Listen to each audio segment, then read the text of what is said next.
ఏదో ఒక లెవెల్లో అందరిది ఉంటుంది. ఉండబట్టే ఈరోజు ఇది నడుస్తుంది, ఇప్పటికీ నడుస్తుంది. అది వేరు.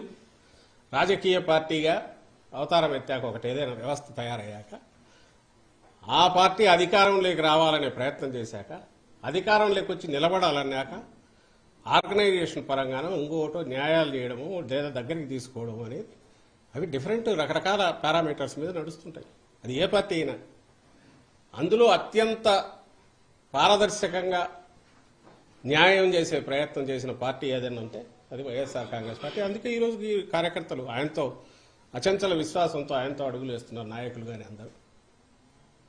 పార్టీ ఇంత బ్రహ్మాండంగా ఉంది. ఇది ఒక పార్ట్. రెండవది ఆమె చెప్పినది, ఇంత జరిగినా నాకు అన్యాయం జరిగినా కనీసం రాజశేఖర రెడ్డి గారి ఆశయాలు అమల్లోకి వచ్చినాయా, ప్రజలకు మేలు జరిగిందంటే ఒక్కటంటే ఒక్కటి కూడా లేదంటున్నారు. ఇంకా అది విన్నాక ఏమనాలో అర్థం కావట్లేదు. ఎంత అంటే భయంకరమైన తెలియక కూడా ఉండొచ్చు. ఎందుకంటే స్క్రిప్ట్ ఎక్కడి నుంచో తయారై వచ్చినప్పుడు, చంద్రబాబు దగ్గర నుంచి తయారై వచ్చినప్పుడు, లేదా ఏబిఎన్ రాధాకృష్ణ దగ్గర నుంచి తయారై వచ్చినప్పుడు, అక్కడ ఏముంటే ఆమె దాన్ని బట్టి ముక్కును బట్టి చెప్తున్నప్పుడు అందులో ఆమెకు తెలియకుండా పోయిండొచ్చు, తెలియదు. ఆమె ఎంతవరకు పోతున్నారంటే, ఆ రోజు రాజశేఖర రెడ్డి గారు ఫీజు రీయింబర్స్మెంట్ పెట్టారు, ఈ రోజు అసలు లేదు అంటారు. ఆ రోజు ఆరోగ్యశ్రీ ఇది పెట్టారు, ఈ రోజు లేదు. ఆ రోజు రైతుకు ఇది వచ్చింది, ఈ రోజు లేదు. అసలు ఎక్కడ రైతులకు సంబంధించి ఈ రోజు ఇచ్చినంత భరోసా, అది నేమ్ సబ్సిడీలు కానీ, ఇంకో ఇన్పుట్ సబ్సిడీ కానీ, క్రాప్ ఇన్సూరెన్స్ కానీ. క్రాప్ ఇన్సూరెన్స్ లేదంటారు. తీసుకున్న రైతులందరూ ఏమనుకుంటారు ఇప్పుడు?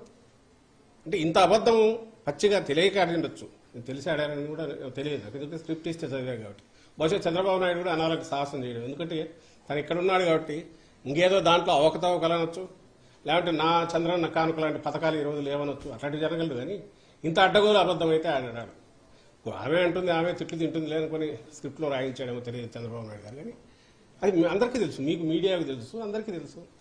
ఈరోజు వాటికి మరింత పదును ఎలా పెరిగింది. ఆరోగ్యశ్రీ ఆ రోజు ఉన్న దాని దగ్గర ఈరోజు 3000 ప్రొసీజర్స్ ఎట్లా పెంచారు, 25 లక్షల వరకు లిమిట్ ఎట్లా పెంచారు, ఎలిజిబిలిటీ 5 lakh per annum ఎట్లా చేశారు, 80%, 85-90% దాకా ప్రజలు ఎట్లా కవర్ అవుతున్నారు, కుటుంబాలు కవర్ అవుతున్నాయి.